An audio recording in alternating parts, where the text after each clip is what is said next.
Qué presentación tenemos, como todos y cada uno de los días en que hagamos este programa. Vamos a tener a las 9 de la noche el cachetazo de las 9. Vaya si estamos acostumbrados los argentinos a los cachetazos. Bueno, acá los vamos a poner en un lugar especial para destacarlos. Veamos entonces cuál es el cachetazo de las 9 de hoy. El mundo ideal de Gabriela Cerruti. Otra vez, ¿cómo estamos amortizando?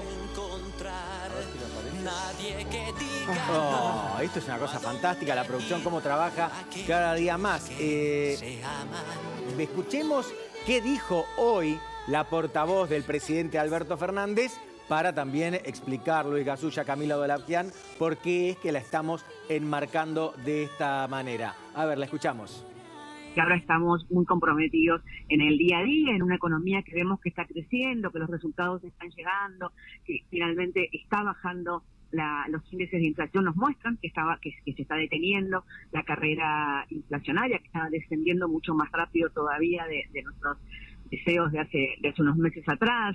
Yo creo que más temprano que tarde, espero que sea más temprano, el pueblo argentino va a reconocer esta verdadera epopeya de este gobierno durante estos años, digamos, ¿no? Haber pasado la pandemia, haber pasado la guerra y haber terminado con 3 años de crecimiento, con un desempleo que está bajando cada vez más, con un federalismo como nunca se ha visto. Todo eso, por suerte, empieza a poder ser escuchado.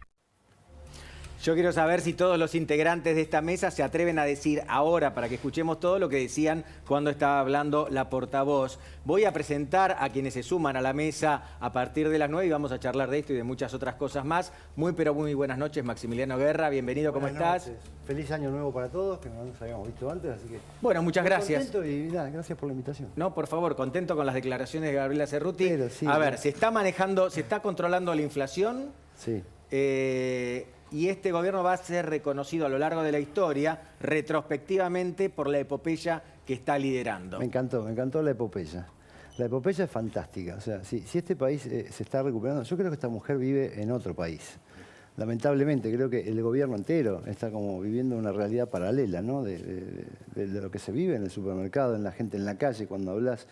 Cuando vas al supermercado y ves la gente que tiene que dejar cosas porque no puede pagarlas. Creo que la inflación no está bajando, es todo como un juego que están haciendo, el juego de siempre que hacen los kirchneristas, ¿no? Que te cuentan un relato y hay un montón de gente que lo cree y va y lo cree. Pero la realidad es otra, ¿no? Yo creo que está muy lejos de la gente, muy lejos. Bueno, vamos a ver qué piensa Cristian Ritondo, otro de nuestros invitados esta noche, que estuvo en la Mesa Nacional de Juntos por el Cambio hoy, donde se definieron cosas importantes, no sé si lo llegan a ver. Tengo algo marcado en amarillo, no lo voy a spoilear, se lo voy a contar un ratito más adelante. Pero primero quiero la primera reflexión de Ritondo con respecto a la interpretación que hace el gobierno de la economía. Porque a veces nosotros nos lo tomamos un poco en chiste, qué dice Gabriela Cerruti, pero en realidad es una transmisora del pensamiento del presidente de la Nación, nada más ni nada menos. Cristian. No sé en Cerrutilandia cómo será, en la Argentina... Buen nombre, hay 7 de cada 10 chicos en el conurbano que no llegan a comer, que son pobres. En la Argentina más de 4 de cada 10 argentinos son pobres. Tenemos la segunda inflación, la tercera más alta del mundo. Hay movimiento del dólar. Las empresas no pueden producir porque no tienen mercadería para importar, porque no pueden importar insumos. Me parece que viven en otro país, en otro lugar, que no saben lo que le pasan a los argentinos. Entonces tenemos un presidente que va a inaugurar cancha de hockey, digamos, como si fuera la prioridad que tiene la Argentina, cuando me parece que la prioridad de la Argentina es la creación de trabajo, de ver cómo nos paramos al mundo, de un país donde sufre las consecuencias de una Argentina aislada, donde el mundo, cuando se habla de la guerra, la Argentina tenía para, lamentablemente, ser sustituto de las exportaciones que se perdían por esa guerra. Argentina perdió esa gran oportunidad, porque ya hace 3 años se pelean por un gasoducto, y lo único que le pudieron poner es el nombre, que es Néstor Kirchner. Después no hicieron absolutamente más nada, y la Argentina perdió una gran oportunidad del mundo. Perdemos la oportunidad hoy, donde tenemos que acompañar al campo por la sequía que tiene, y el gobierno de esto no habla.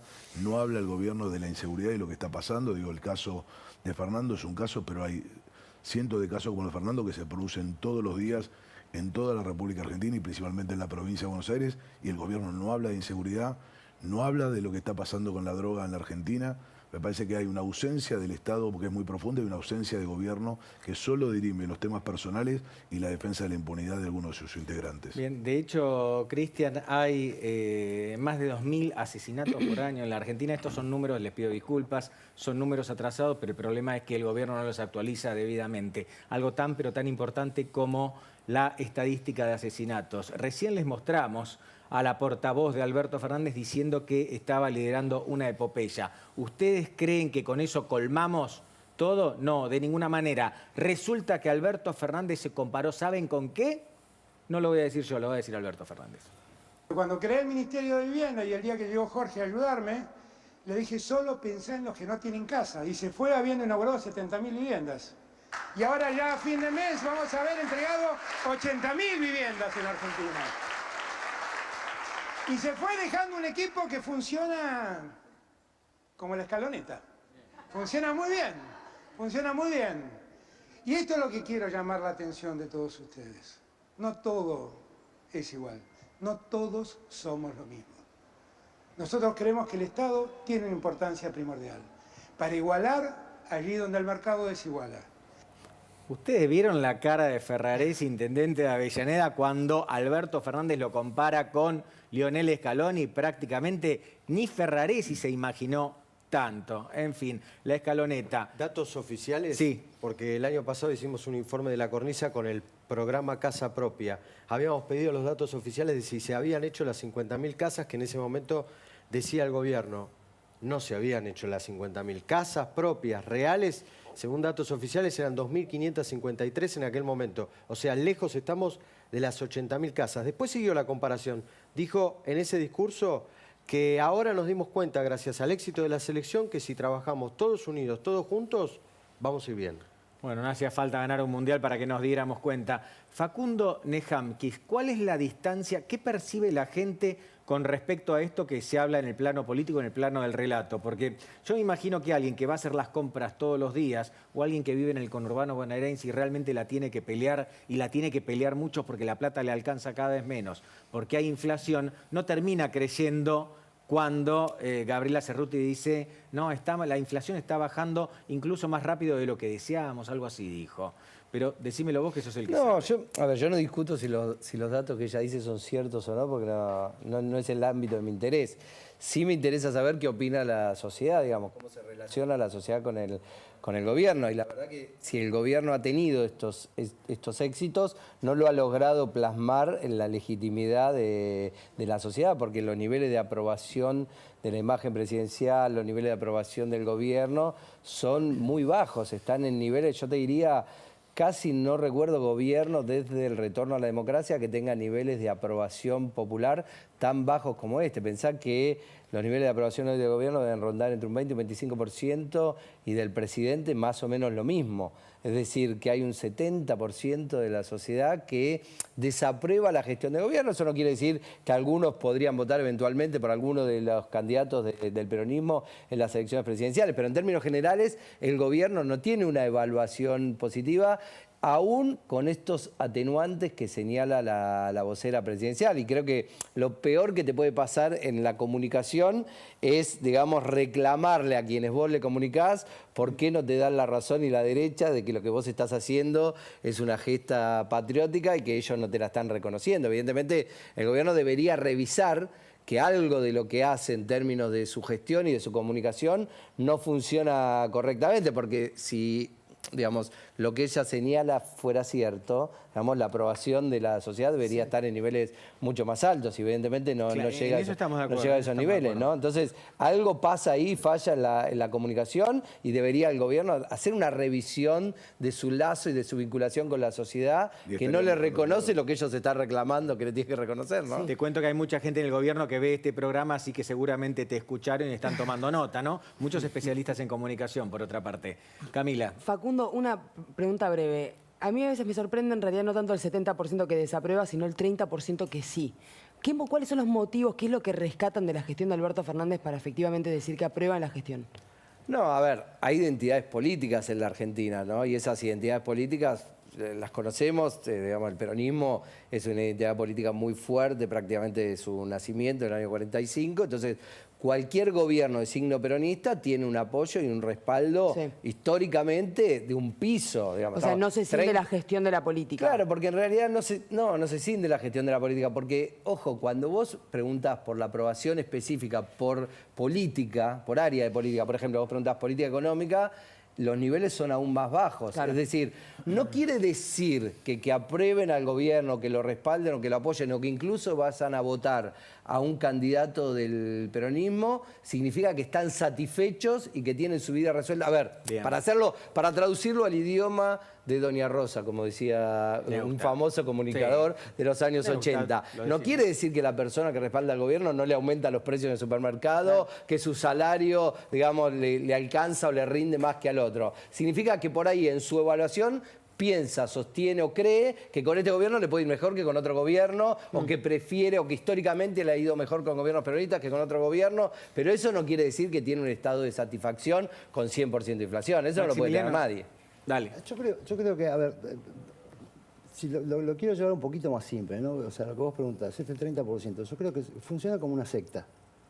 A mí me parece que lo que tiene es un fanatismo tal que están en contra de todo lo que pueda ser diferente, de todo lo que pueda tener un formato diferente de llegar a un lugar que es mejor, que, bueno, se vio que un camino había, se ve que hay otro camino, se ve que hay otros caminos y que tenemos otras chances, y que se podrían hacer otras cosas.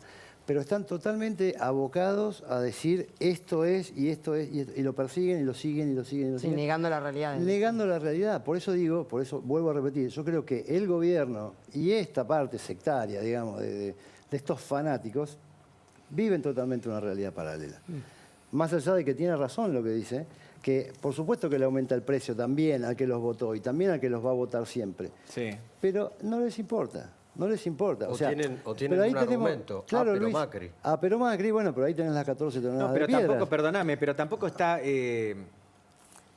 ya ese argumento del pero Macri. Y te voy a decir Cafiero por qué. Lo dijo antes de ayer. Pero la gente yo creo que no se lo termina creyendo. O sea, el votante puede tener muchísimas críticas a todos los gobiernos anteriores, al de Alfonsín, al de Kirchner, al de Duhalde, al de Macri. Ahora, desde este gobierno yo te voy a contar algunos números que a mí me parecen reveladores. Alberto Fernández tiene una inflación promedio del 62% anual. Promedio, va a ser más alta porque este año va a ser altísima. Insisto, la inflación promedio del gobierno de Alberto Fernández es del 62%. Alberto Fernández y Cristina Kirchner. La de Mauricio Macri, que fue una inflación alta, fue del 40%. Entonces, el pero Macri, está peor este número que el de Macri. Y la pobreza promedio en la Argentina, con el gobierno de Alberto Fernández y de Cristina Kirchner, es de casi el 40% y 1 de cada 2 chicos de hasta 14 años es pobre en la Argentina. Y en el de Macri, que también tenía números malos, era un poquito menor al 30%. Y el de Cristina, que también tenía números malos, estaba apenitas por debajo del 28% con una economía ficticia artificial totalmente intervenida. Por eso digo, hasta qué, vos decís una secta, pero ¿hasta qué punto no se terminan dando cuenta de que realmente la situación es compleja? Y lo que pasa es que es el fanatismo que podés tener en un deporte también. El fanatismo que tenés en el deporte, qué sé yo, Maradona es lo más grande que hay. Maradona fue lo más grande que hay jugando al fútbol. Después, o sea, tenemos un montón de cosas que se le pueden criticar, se pueden estudiar, se puede ver, un montón de cosas. Él le pasa lo mismo con la política a esta gente. A la gente le pasa lo mismo con la política. Yo creo que, o sea, ellos no tienen la capacidad de ver, tienen como un velo, no tienen la capacidad de ver la realidad. ¿Cómo ustedes como opositores los pueden convencer al que no quiere ver que vea otra realidad? Porque hay un sector de la población que nunca los votaría. ¿Cómo haces para...? Y vas a tener que gobernar para ese sector. Lo que pasa es que esa es la historia es una historia muy larga. O sea, al que no te va a votar nunca, no lo vas a convencer nunca. Vos tenés que convencer a la franja del medio, a la que está, al que te va a votar siempre, te va a votar siempre. Pero la franja del medio es a la que tenés que convencer. Pero en realidad no tenés que convencerla. Lo que le tenés que decir es qué es lo que vas a hacer. ¿Qué es lo que vamos a hacer como oposición en el gobierno? ¿Cuáles son los valores que vamos a recuperar? Porque tenemos que recuperar valores. Se están perdiendo los valores. Recién estábamos viendo un montón de cosas. Hay un montón de mentira. Hay un montón de mentira todo el tiempo. Todo el tiempo nos están mintiendo. Cerruti nos miente. El presidente miente con las 80.000 casas. qué sé yo, sale Cafiero a decir la derecha esa que quiso hacer el golpe de Estado en Brasil está representada acá por Mauricio. Digo, a ver, es toda una mentira y todo un relato todo el tiempo. Ese velo no lo vamos a poder correr nosotros. Eso lo vamos a poder correr, ¿sabes cuándo? Cuando tengamos una gran política de Estado y tengamos varios gobiernos que sigamos una tendencia concreta y eficaz de un país como lo queremos ver en el futuro. Bien, a propósito de valores y de las cosas que están pasando en la política argentina, hoy ocurrió algo muy importante. De esto vamos a charlar con Cristian Ritondo. ¿Qué tengo acá? El comunicado de la Mesa Nacional de Juntos por el Cambio. Les voy a leer apenas un renglón y medio. Dice el comunicado de la Mesa Nacional de Juntos por el Cambio que se juntó hoy y que Ritondo participó y ahora nos va a contar los detalles. Dicen ellos, no vamos a prestar quórum y darle viabilidad a ningún proyecto que impulse el Gobierno Nacional o el Frente de Todos, mientras, y esta es la primera parte, mientras siga este atropello contra la Corte Suprema de Justicia. Vos, Cristian, me dirás si mi lectura es correcta o es equivocada, pero lo que de acá se desprende, según lo que yo veo, es que hasta que no cese el intento de juicio político contra los integrantes de la Corte Suprema, el Congreso está paralizado. A ver, si lo podemos simplificar. Dale. ¿Qué garantiza si hay un gobierno que le quiera hacer juicio a la Corte principalmente por 2 resoluciones de la Corte? Si el Gobierno Nacional no acata lo que dice la Corte Suprema de la Nación, no hay ley. Entonces, ¿qué ley vamos a sacar para decirle qué a quién? ¿Para que vengan a invertir en la Argentina? Nadie. Te miran de afuera y te dicen, pues si el gobierno no hace caso a la Corte, ¿qué me queda a mí? O sea, cuando vos llevas adelante este tipo de cosas, rompés toda la lógica institucional de un país. Vos decís, si el gobierno no respeta la ley, ¿para qué vamos a hacer leyes? Eso es lo que planteas. Pero no le garantiza a nadie el respeto de esa ley. Una ley tiene que ser, después de sancionada, tiene que ser aplicable. Pero si hay un gobierno que no cree en la máxima autoridad judicial de la Nación Argentina, que es la Corte Suprema de la Nación, que es cabeza de uno de los 3 poderes que divide nuestra Constitución. Es imposible. Pero digo, ¿quién podría ponerse una ley de blanqueo en el medio de esa discusión y decir, voy a poner plata en la Argentina? Cualquier persona del mundo dice, no, mira, están locos ahí. Claro. O sea, es de racionalidad. Entonces yo lo que creo es que mientras ellos creen que la discusión por los intereses personales, no institucionales, avanzan contra la Corte, escucharlo a Capitanich, escucharlo al canciller que da vergüenza, a Cerruti. La verdad es que nosotros somos la derecha golpista, mientras ellos son los que tiran 14 toneladas de piedra, te quieren tomar el Congreso, no entregan el bastón de mando, quieren ir contra la Corte Suprema. O sea, es irracional, lo decía Maxi, decían, es irracional lo que hacen. Entonces es muy difícil. No puede haber diálogo con alguien que no cree en la democracia, que no cree en las instituciones. No hay ámbito parlamentario para tener tipo de discusiones que te lleven a algún tipo de política. Digo, cuando vos vas contra la Corte, como está yendo y por lo que está yendo, porque la resolución habla de los 2 hechos donde dictamina la Corte, que es el Consejo de la Magistratura y es lo de la Ciudad de Buenos Aires, donde ellos fueron parte, participaron de las audiencias. Como perdí la audiencia que fui, no me importó. O sea, es irracional, no le da seguridad jurídica absolutamente a nadie. Con lo cual, ninguna ley tiene seguridad jurídica. La Argentina perdió la seguridad jurídica. Digo, no, entonces, es muy difícil pensar en que en un Congreso donde se quieren llevar todo por delante, nosotros podamos estar discutiendo otra cosa, que no es defender la democracia, la libertad y la paz de los argentinos. Bien, fiscal Romero lo veía moviendo la cabeza. Quiero saber qué piensa. Que Carlos Santiago Nino, el gran jurista argentino prematuramente fallecido, dijo que Argentina era un país al margen de la ley. Y Ritondo dio, permíteme, una vuelta más de tuerca. Argentina es un país al margen de la lógica, porque si no se respetan los fallos de la Corte, ¿para qué vamos a hacer leyes? O sea, es una fórmula que parece un juego de palabras, pero que nos está pincelando lo que se está viviendo. Y es gravísimo. Y es mucho más grave que lo digan nuestros representantes. Es decir, él mismo, perdóname que te interprete, ¿no? No tengo esa autoridad, pero está demostrándonos a los representados de que el sistema es impotente si las máximas autoridades no respetan nada más y nada menos que al guardián de la Constitución, que es la Corte Suprema de Justicia. No es un poder que nadie eligió, como dice la señora vicepresidenta, como dicen algunos funcionarios. ¿A ustedes quién los votó? Nadie. Obviamente que a los jueces no los vota nadie. Y no debe ser votado por nadie en este sistema que hemos elegido. Mientras querramos seguir siendo una república representativa y federal, este es el sistema vigente. Si queremos ser una monarquía, bueno, habrá que consultar al pueblo y tal vez lo logren. Por ahora somos una república. Si se irrespetan los fallos judiciales, dejamos de serlo. Bien, a mí me da la sensación de que toda esta pelea va a recrudecer a medida que avance el año por dos cuestiones. Primero, van a avanzar otras causas judiciales contra Cristina Kirchner, no solo esta por la cual ya tiene una condena, que todavía no está firme, pero que tiene una condena, van a avanzar otras causas judiciales. Y al mismo tiempo va a seguir el clima electoral. Entonces, mi pregunta, Cristian, ¿vos considerás que esta situación que estamos viviendo hoy, en los primeros días de enero, por otra parte, acaba de comenzar el año, puede llegar a profundizarse al calor de toda la disputa que genera un año electoral o debería tender a otra cosa? Pablo, el kirchnerismo no respeta las reglas de nada. Entonces, cuando vos no respetás las reglas, no sabés a qué jugás. Vos vas a jugar un partido de fútbol contra 11 kirchneristas, entra el 12 y te dice está en el reglamento. Estás en el gol de la mano y te dicen vale. O sea, rompe, no hay reglamento.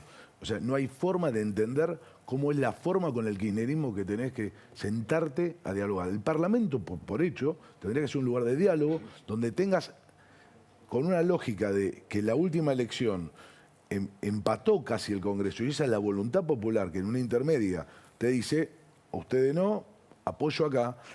Tendría que haber un lugar donde nos ponemos de acuerdo en qué temas tratamos. Ellos entienden que siguen adelante y se les caen las sesiones. Entonces, ya hay 3 sesiones donde se les caen, porque te quieren imponer el temario, que para nosotros está alejado de la realidad. No puede ser que no podamos poder legislar sobre ley de alquileres. Pero cuando es una necesidad y un problema que tienen los inquilinos y los propietarios. No podemos discutirla, porque el kirchnerismo no quiere discutir algo donde cualquier persona que le preguntamos, sin color político, te dice, esta ley de alquiler me está arruinando la vida. Sí. El propietario dice, yo no quiero alquilar, y el inquilino dice, no puedo pagarlo. Te voy a contar algo, Cristian. En realidad, y vos creo que lo mencionaste también a Capitanich, el problema no es que no solo no se ponen de acuerdo con la oposición. Da la sensación de que